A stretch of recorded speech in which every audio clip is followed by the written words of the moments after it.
Good afternoon and welcome to all of you who are with us today. After a very long time, we are incredibly happy to present this event led by Professor Paul Muyinda from Makerere University in Uganda, entitled Leapfrogging First Generation Distance Education into Fourth and Fifth Generation Distance Education at Makerere University. Long title, but also many interesting aspects of how distance education is rapidly going to develop. And I know that Paul has a long-term experiences in that fields, and also very experienced in other online environment and other ways to do education online, such as MOOCs. And we were also very pleased to have him as a part of our facilitating online course a bit earlier in the year. And of course, there's more information about that on our websites. I will stop talking for now, and I will give the microphone over to Paul to start this session. Paul, you may go. All right, thank you so much. Yeah, thank you so much, Jacob, and the fraternity of Emerge Africa. I'm very, very pleased to be here presenting on this passion of mine about distance education. When I received the invitation, I was really very, very overjoyed. And I want to thank my colleague Alice Zambodela, the one who interested me in saying, Paul, can you give us some presentation on distance education, on what you are doing at Makerere University? I was more than excited actually to give that presentation. So this afternoon, I'm going to present on some passionate topic or some passionate activity that is taking place at Makerere University, titled Leapfrogging First Generation Distance Education into Fourth and Fifth Generation Distance Education at Makerere University. And for us, we chose this, or we are choosing this as a strategy for enhancing ICT pedagogical integration and increasing access to education in Africa. So right away, I will first go to the theoretical framing of what I mean by leapfrogging first generation distance education into fourth and fifth generation distance education. Distance education has been growing over time, and it's growing mainly predominantly based on the technologies that are actually enabling it to thrive. And it has grown from the first generation distance education, and we're increasingly seeing it growing to the second, the fifth, until to the fifth distance education. And this has been predominantly based on the technologies, as I've already said. And when we talk about the first generation distance education, we mean that distance education which is predominantly based on a single technology. For example, the first generation distance education was predominantly based on print media. And the second generation distance education was predominantly based on multimedia or multiple technologies, but without the computers. And then the third generation was based on multiple technologies, including computers and computer networking.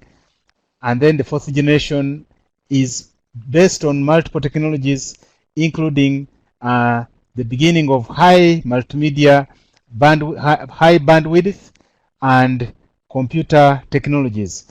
And then we are seeing the fifth generation distance education, which is employing more of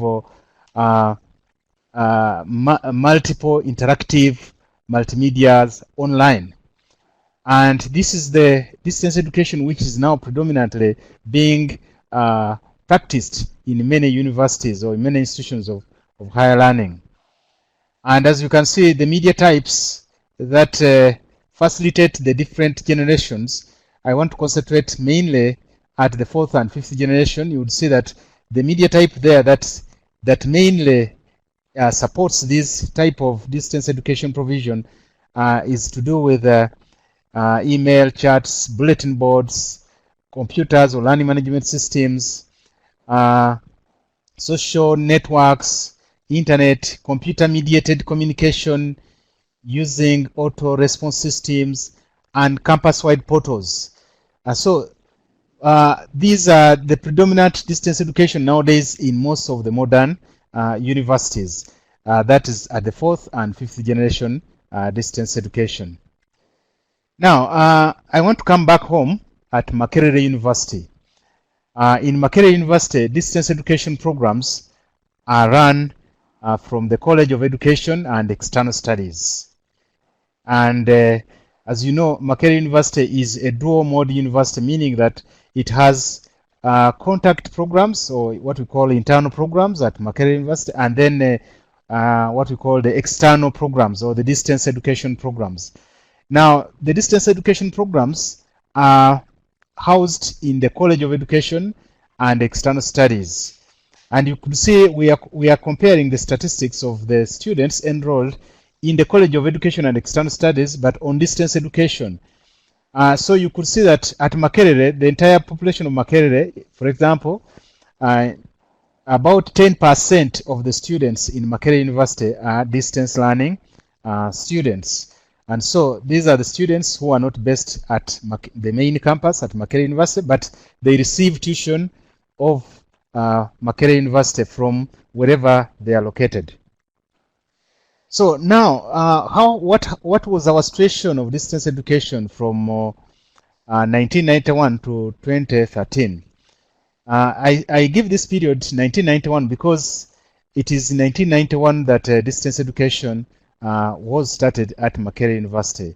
And we went on running distance education up to 2013, but we were running it in the first generation order kind of distance education, whereby we had mainly occasional face-to-face sessions at the main campus and at study centers. The technology there was predominantly the print materials, which we could write and then give to the students. We had some audio cassettes, and then we were supporting these students at study centers, which are located across the country. We had 9 study centers, and then the students would converge at the main campus to do examinations at the end of the semester.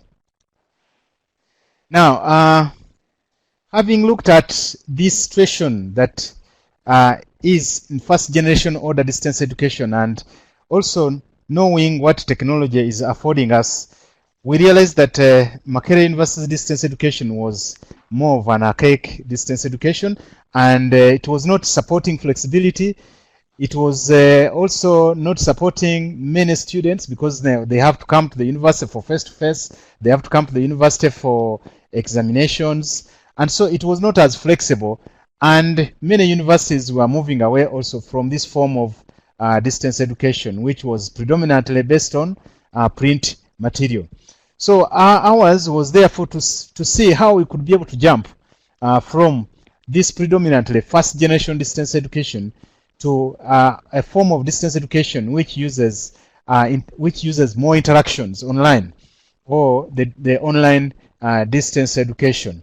And so that's why we are calling it leapfrogging distance education at Makerere University.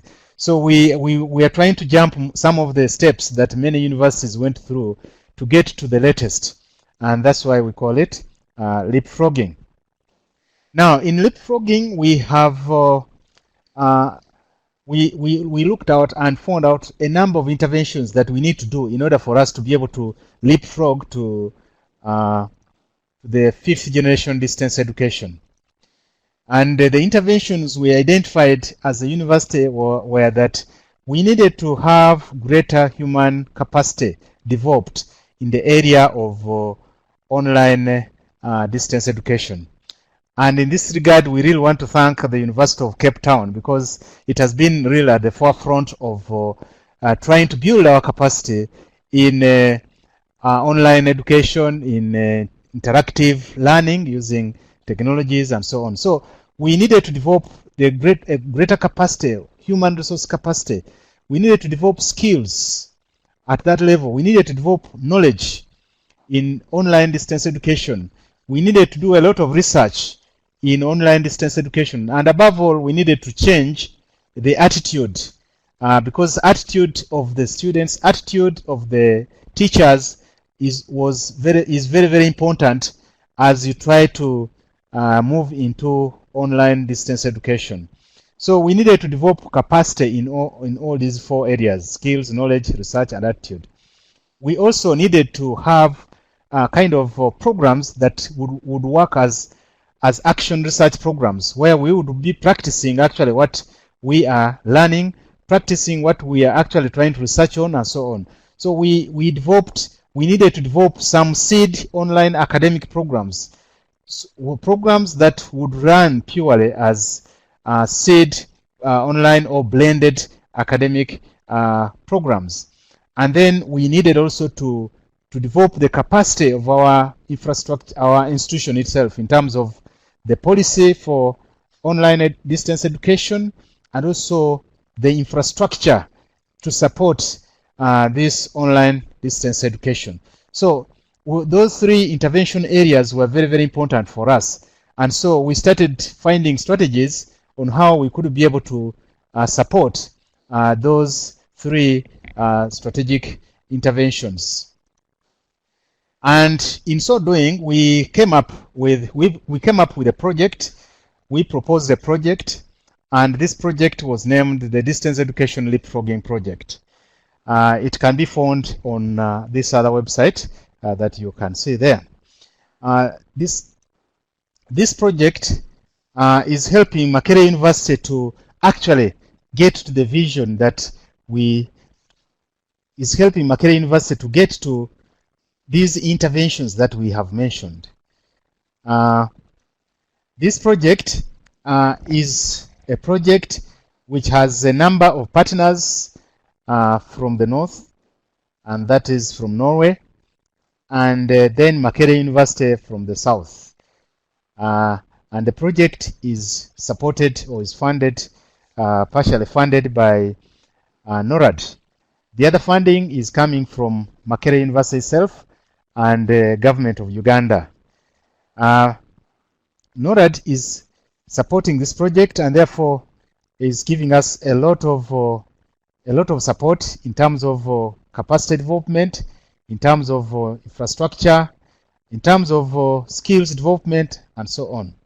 The project is coordinated by in the north in Norway by the University of Agder, and Associate Professor Morris is the one coordinating it from the ICT department, and at Makerere University I am the one coordinating it from the Institute of Open Distance and eLearning in the College of Education and External Studies.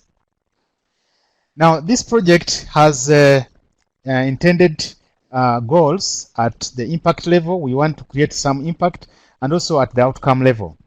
Now, at the impact level, we want to increase access to flexible quality education in Makerere University by increasing capacity to integrate ICTs into pedagogical processes through leapfrogging the current first generation distance education provision into fourth and fifth generation distance education.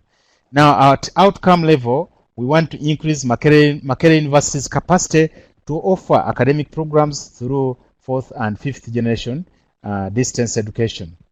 As I said, the project is funded by NORAD to the tune of 18 million NOK, which is approximately $3 million, and it is supposed to run from July 2013 to June 2018. So, in other words, we have almost run for a period of 4 years, and we're almost left with only 1 year to complete the funding period of NORAD, but not to complete the project, the activities that have been set out to be done, because this is a continuous process.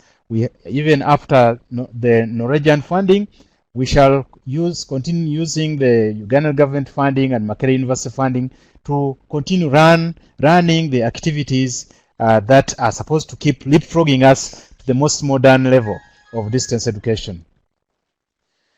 Okay, so the project has 3 work packages that are enabling us to realize the other 3 strategic interventions that we talked about.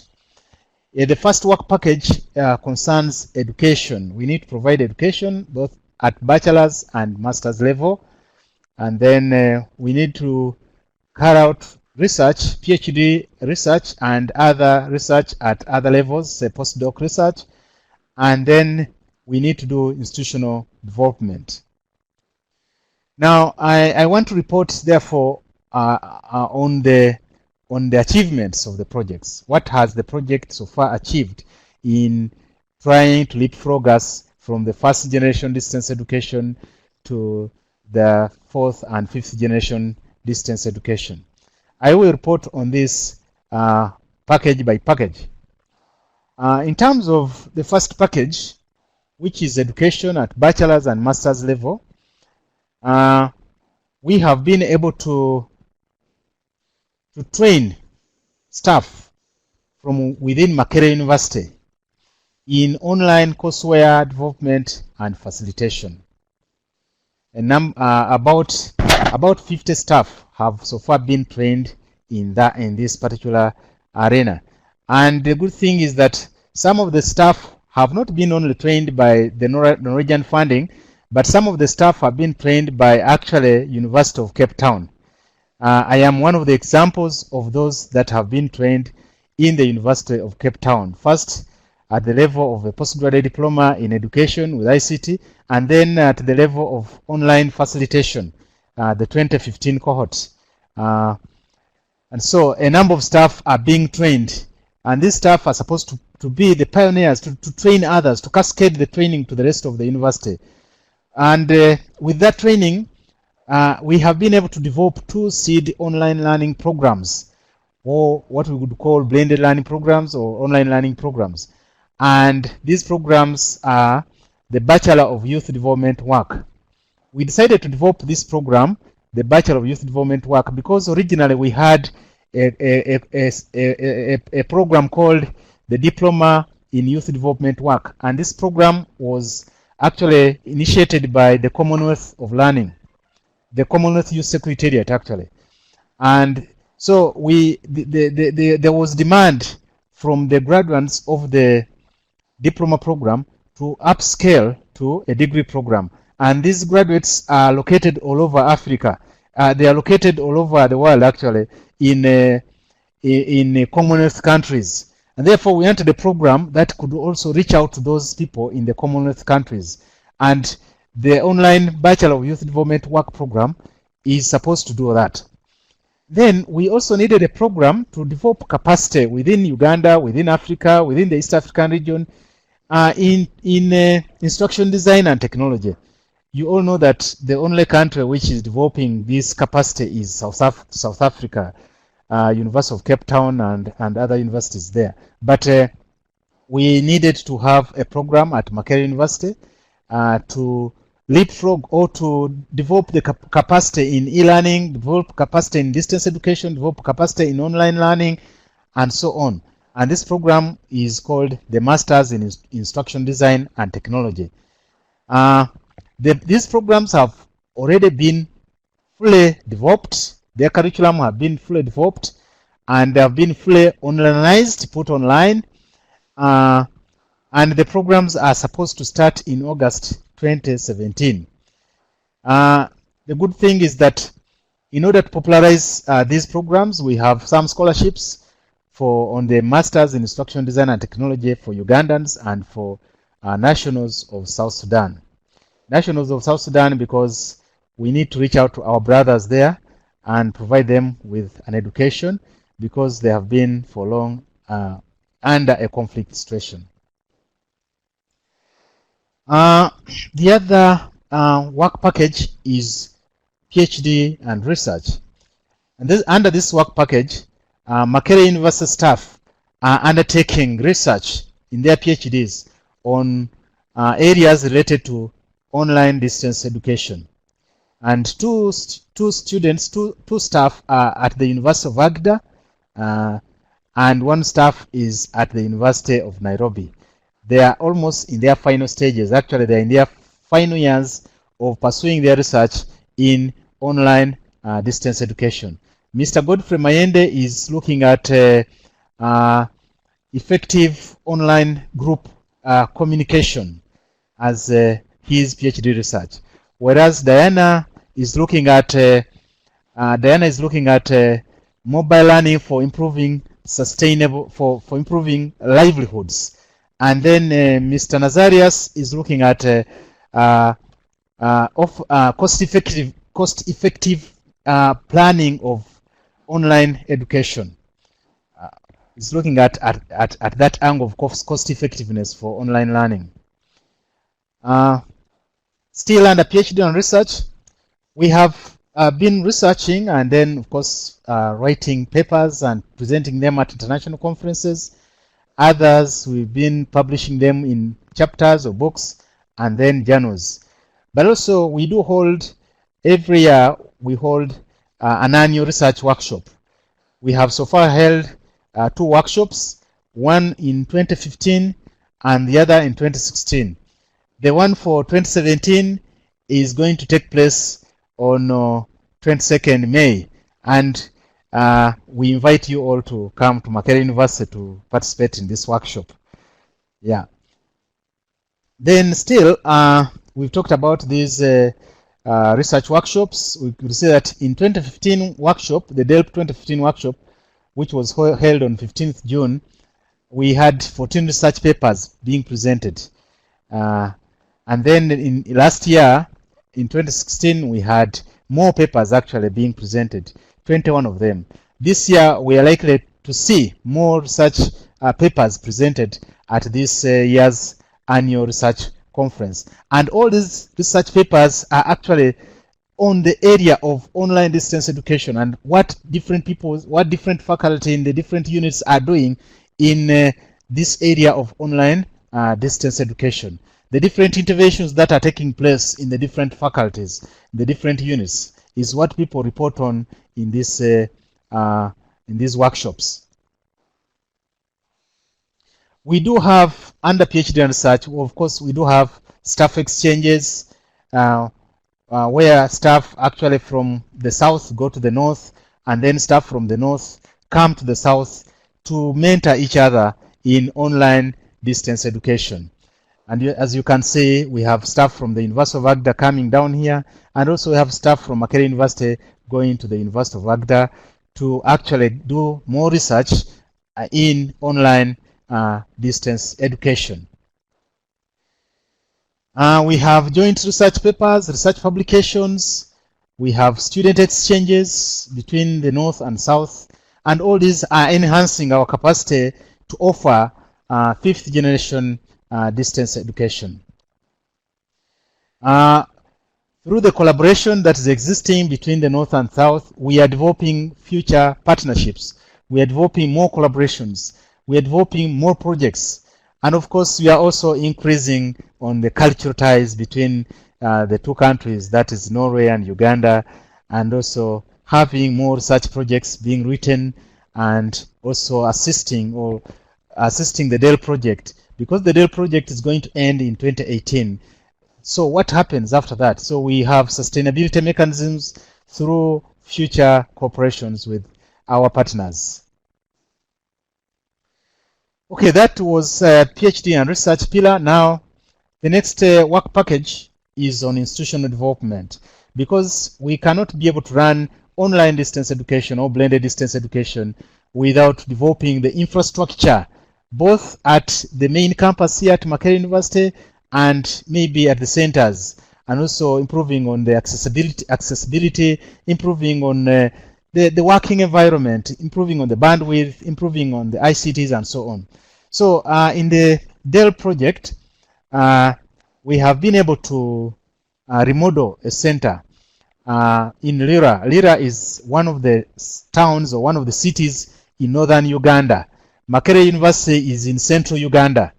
But then the Makerere University has a center in Lira, and this center is supposed to support distance learners and support other community outreach engagements. So one of the centers that was remodeled is actually the Lira Center. And as you can see, it was remodeled from what you see in a small structure there to some beautiful structure, which is housing a number of ICT infrastructure. It's housing a video conferencing studio, it's housing ICT, it's housing library for students, housing spaces for students to be able to collaborate with each other and so on. But this does not mean that the students have to come, but the students from the greater north can sometimes come and access services at that particular center in terms of distance education. As we offer other services online, other services are also offered somehow physically in the centers. The headquarters of the Institute of Open Distance and eLearning at Makerere also had to be refurbished to house the modern technologies and also to be able to broadcast lectures and so on, using the audio studios, using the multimedia studios and so on. So we had to refurbish it also to be able to get to what we wanted, to be able to get to the 5th generation. We had to train staff, a number of staff. As I said, we trained a number of staff in online courseware development and online facilitation. E-teaching 1 is online facilitation, and then e-teaching 2 is online courseware development. And these staff are actually cascading the training to the rest of the university. And now other programs in other units have are actually being integrated with e-learning, even if they are internal programs, but there is more e-learning actually that is being integrated in those programs, which are still contact programs, especially in the College of Business Studies. We have installed video conferencing facilities at the main campus to be able to broadcast some lectures or to be able to collaborate with our colleagues in Europe, and also to be able to collaborate with our centers in Uganda. We have trained staff in use of learning management systems. We've trained staff in creating multimedia content. We've trained staff in creating blended study materials. And as you can see from the picture there, these are academic staff of Makerere University that are being trained or that were trained and are actively now using online methods for teaching and learning.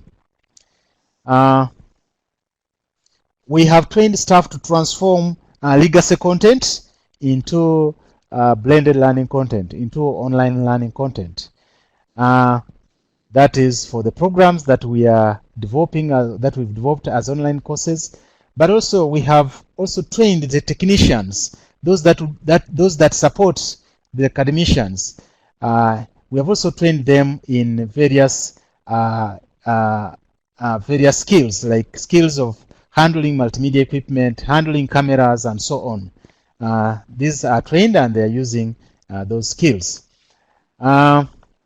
Lecturers have also been trained in the use of interactive smart boards for teaching in the classroom and so on.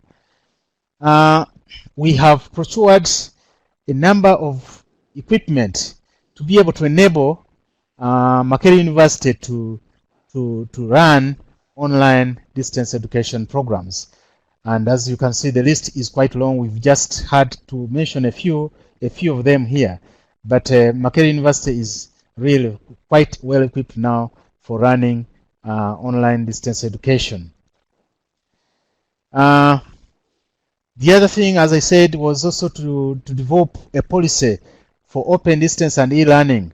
And this policy was developed and was approved in 2015. And this policy is the one actually that's guiding Makerere University in this new form of education dispensation. Because the traditional policies or the internal policies or the policies governing the internal programs were found not to be very suitable for running or for operationalizing open distance learning at Makerere University. So we had to develop that policy. And then Makerere University also had to upgrade one of its departments, that's the Department of Open and Distance Learning, into the Institute of Open, Distance and eLearning. And this institute is responsible for nurturing, for growing, for developing open, distance and e-learning within the entire university. So it has quite a gigantic task to be able to work within the other 9 colleges or the 10 colleges. There are 10 colleges, to work with them to ensure that distance education, to ensure that e-learning, and to ensure that open learning is actually mainstreamed within Makerere University. And because of the partnership we've been having with the University of Agder, after having trained our staff, they have donated eTeaching 1 and eTeaching 2 curricula to Makerere University to ensure that we can customize and use that curriculum to train the greater masses at Makerere University in online distance education. Other achievements that we've made is that with the support, with the capacity that has been built, we have been able to do onlineization of other programs at Makerere University. Like, for example, the Bachelor of Commerce program at Makerere University is also now fully, we could say, is fully blended. We have developed new corporations, like we have just recently developed a partnership with the Association of Commonwealth Universities on a program or a project we are calling Partnership for Enhanced and Blended Learning. And all these corporations are coming as a result of this leapfrogging project. So I want to conclude by saying that clearly we can see that distance education at Makerere University is making significant strides into becoming interactive online distance education. And with further cooperation from government and government partners and other stakeholders, we feel that the gains received from projects such as DELP can provide clear stepping stones for more developments in online distance education at Makerere University. And therefore, we are urging ourselves to tap into the goodwill of stakeholders, like University of Cape Town, like eMERGE, like many others, to advance and leapfrog distance education further. So I really want to thank you for participating and for listening to me. I want to end at this, and I am available, of course, for further inputs. I'm available for comments the whole of this week, I think. And I was supposed to present for 1 hour, and I think I still have time to interact with the colleagues that are online. Thank you very much. Hello? Hello? Thank you very much, Paul. That was the most wonderful presentation. I've been looking at the questions in the text chat as we've gone through the presentation, and I'd like to harvest a few of those questions to feed a little bit more discussion. The first question was, where does the 5-generation framework come from? And we did some searches, and it looks like it came from somebody called with the surname Taylor. But maybe there's some other places it comes from as well. Can you tell us a bit about it?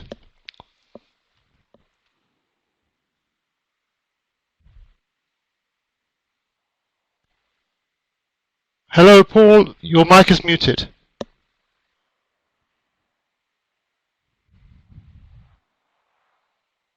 Hello? Do you hear me? Hello? Hello? Very well. Okay. Yeah, the 5th generation actually comes from Taylor, and our framework for the entire project is based on Taylor's dichotomy for the generations of distance education, because Taylor is the one who categorizes actually distance education through those generations. So it really truly comes from Taylor. Yeah, that's true. Okay, next question that came from Irene Maewu, referring to what David Kabuga was saying. What if we do not need to leapfrog, but rather go through the steps and the processes?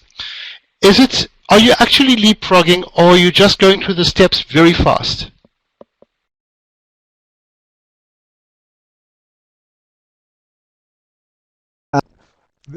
That's a very interesting question. Are we going over the steps very fast? Yeah, I think so. That's true. As you can see from my picture here,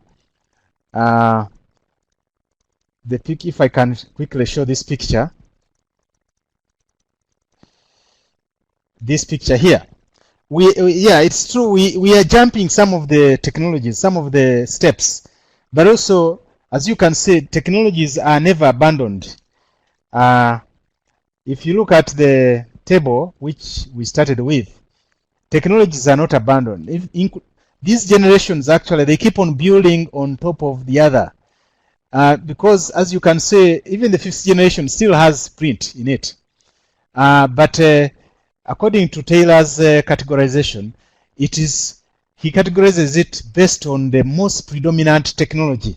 But still, the others can still be used, but there will be a most predominant technology. Now, in the 5th generation, the emphasis is more on interaction and automation. Interaction and automation. Now, if interaction and automation is there, but still there could be text as well. So we cannot say that we will abandon the other technologies, but there is that one which actually comes out as more prominent. Okay, thank you very much for that very comprehensive answer. Yeah, I'll throw in one question of my own before getting to a question of Alice's. My question is, what is special about the term onlineization? Or is it just a funky way of saying we are taking courses online? Is there something different about online?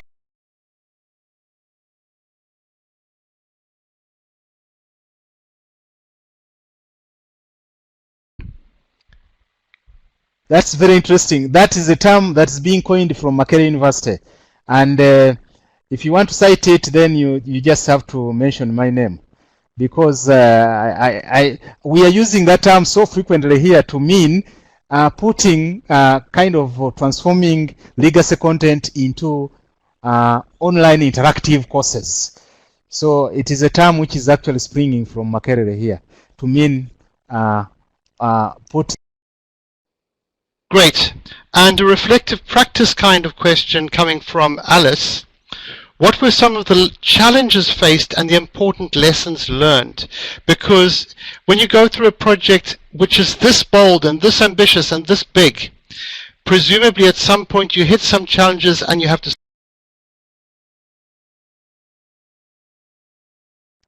Okay, thank you very much. Definitely, yeah, we had to, the number of challenges that we have been facing, or that can be faced in such a big project.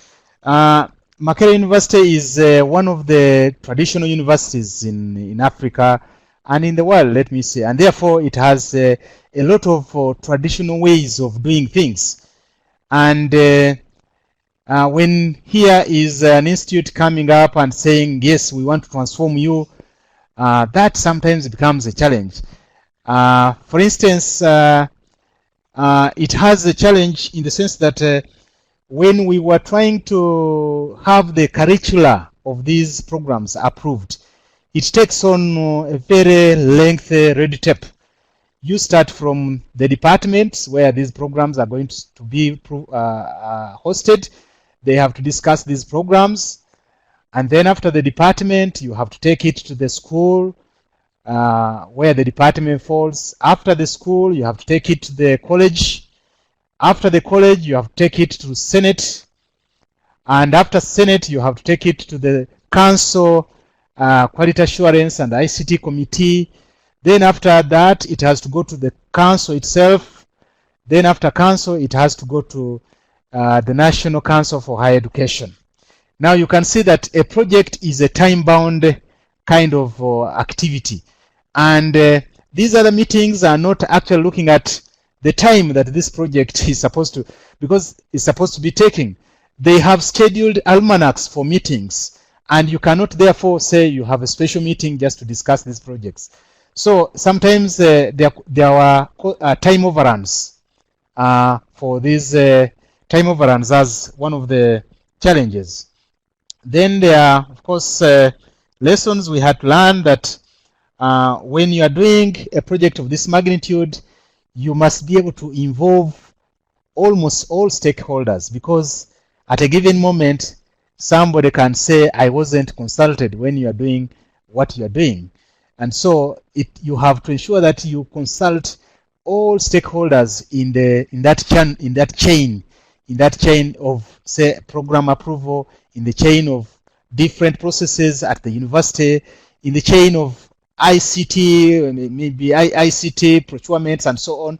So those are some of the lessons we've learned and some of the challenges. There could be other challenges, but those were the most profound challenges and profound lessons we have learned. Over to you. Thank you. Universities are indeed very complicated and sometimes quite weird creatures where politics operates, even though it presents as we are an academic institution. And presumably that means that you've actually got some of the top leadership really fully backing the work that you and your colleagues are doing. There was a question that came through from Olufemi about how the project helped to place courses online at the undergraduate level, and David Kabugo came back in about the Bachelor of Youth Work program. But are there particular challenges that you're experiencing around online undergrad programs?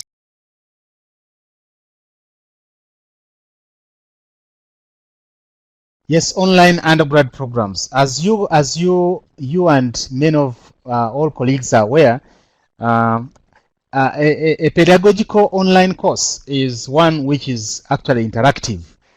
And as you know, most undergrad students are quite young. Sometimes they are really young, and many times they come with a culture of, can I call it being spoon-fed, or in quotes, or they come with a culture of teacher-centeredness. And once they come with a culture of teacher-centeredness, and online courses require the student-centered approach to learning, sometimes it becomes a challenge because you want them to go and do some work, but for them they just want content. They just want content. They want to only be fed on content, and so that's the challenge with the with the undergrad courses. But for postgraduate courses, these are more research based, and the students are kind of used to research, and so they tend to work very commonly with each other, and they can be able to support each other. So we are seeing more success for online courses at postgraduate level than at undergraduate level, because of the culture or with which students come, where they actually expect to be spoon-fed by the teacher, and they don't expect to do much work for themselves. Over. Okay, thank you. Alice has asked another question about the challenges that traditional universities often have in relation to intellectual property. So how has Makerere tackled or not tackled the issue in relation to content and resources?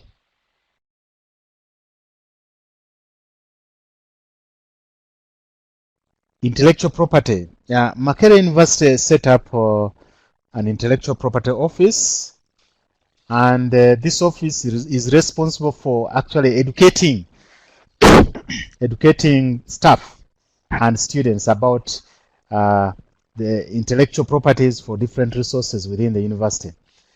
For us at the Institute of Open Distance and eLearning, we have a staff who is solely responsible for actually ensuring that intellectual properties are not violated, and so that staff is helping other staff and helping us to ensure that people are trained in not violating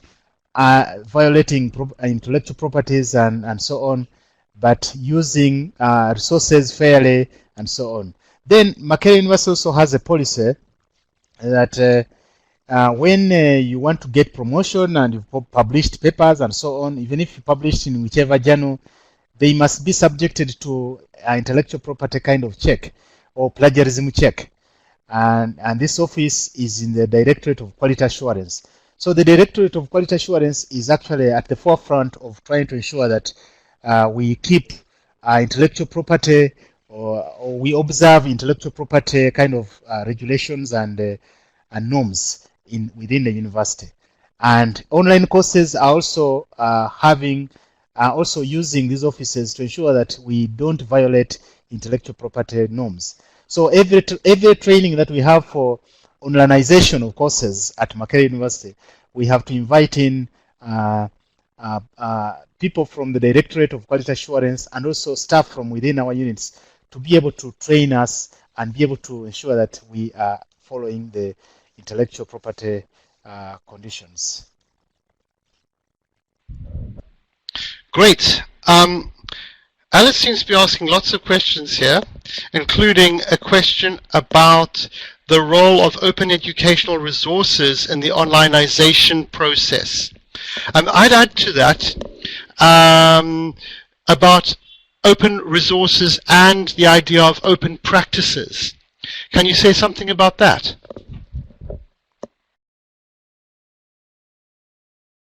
Thank you so much.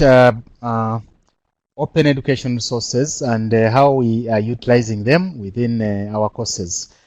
Open education resources have licenses, Creative Commons licenses and fair use licenses, and we try to use these based on the Creative Commons license that will be attached to any resource that we want to utilize in our online courses. The other materials that are copyrighted also, sometimes we don't use them directly in our courses, but what we do is if we find that a given resource is quite useful for a given activity or given task, we can link to it, and the student or the lecturer can access it from the source where it is, and will be able to fulfill the copyright obligations of that source wherever that resource is found. And then also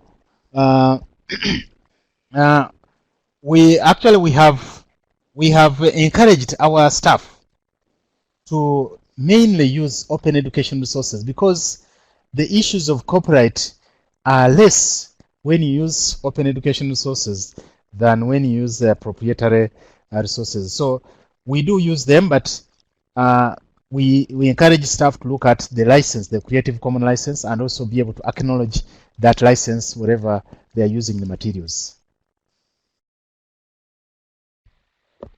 Okay, that was really helpful. I'm also wondering to what extent resources developed for online courses at Makerere are starting to be issued under open licenses. And then I'll also mention the next question as well, which is a question from Olufemi about what Makerere is doing to make certificates or certification from the online courses acceptable across Uganda.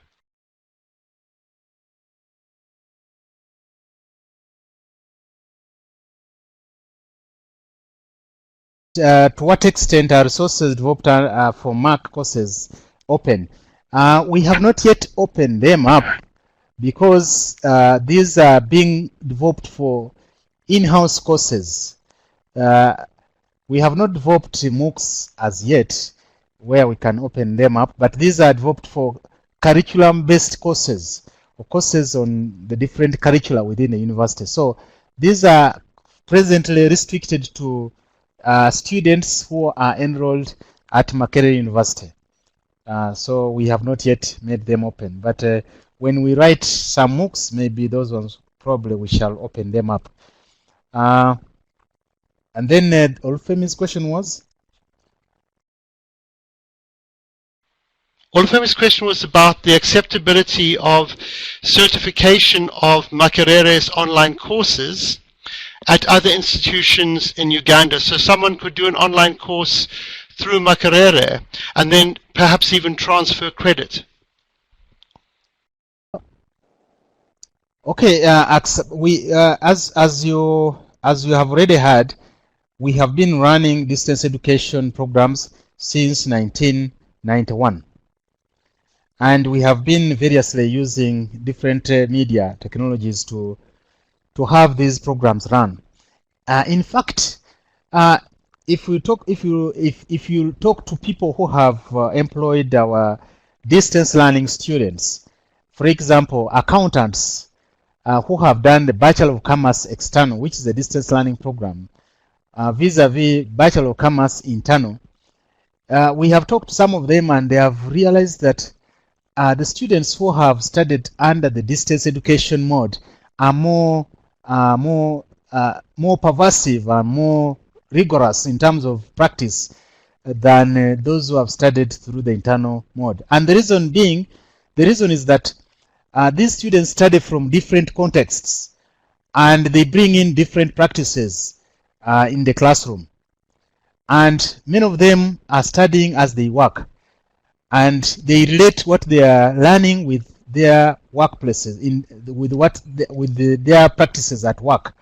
And so it's quite easy for them to learn actually than the students who are purely at the main campus, because those ones who are purely at the main campus are studying at the main campus, and the only opportunity they get to get out for practice is when they go for internship. But the distance learning students are almost always on internship as they are studying. So employers have really confessed that our students who have done the external programs are more robust than those who have done the internal programs. But now, the pure online programs, we have not done pure online programs. And so we cannot be able to confess and say the acceptability of these online learning degrees is at this level, because we are starting these programs in August 2017. It is until we have run this and we have had the graduates out, that's when we shall be able to determine exactly how the community is actually perceiving this. But if we organize our distance learning, online learning pedagogically, not just the distance learning where content is just placed online for students to feed themselves on, then I postulate that the graduates coming out of these programs will be very robust and very grounded. Over to you. Thank you very much.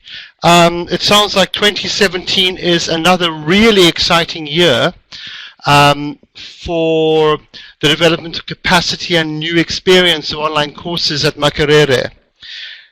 Yeah, there's some questions coming through really about operationalization of policy and a little bit of conversation about that. I don't think we've got time to pursue that now. We're getting close to the end of the hour. What I really want to do is to thank you and your colleagues at Makerere for the role you've played in this seminar and this live event, and just to say that this is one of the best webinars we've had for a while in Emerge Africa, and you brought something really important and explained it in such a clear and thorough and very subtle way to us. It really helped. I think there's a lot more that people maybe have to understand and want to know about leapfrogging and onlineization. We have a forum where we have a couple of topics already opened. There's a topic for Q&A with Professor Paul Moyinda, and there's also another topic for people who have experience of leapfrogging other places to talk about their experience of leapfrogging. So I hope you're going to be able to join us in the forum. On the left-hand side, the bottom of the page, there's also the link to the landing page for the seminar in the Emerge Africa website. And there it'll link through to resources, eventually to recording of this as well, and to the forum. It's been great hearing about the wonderful things that people are doing at Makerere under your leadership, Paul, and wonderful also to have the support of David Kabugo in the chat. engaging and fielding questions as we've been going. So thank you to everybody for your presence and your participation, and looking forward very much to seeing you in the forum for more in-depth conversation and for handling any other questions that you might have that we haven't had time to deal with here. Thank you, everybody. And last words from you. Thank you, everybody. Thank you, Image, for giving me this opportunity to participate in this activity. And I guess that from today onwards, I'm really converted, and I'll be able to participate in the rest of the activities. And I invite all the members to keep your ears to the ground to see, to get other activities of Image.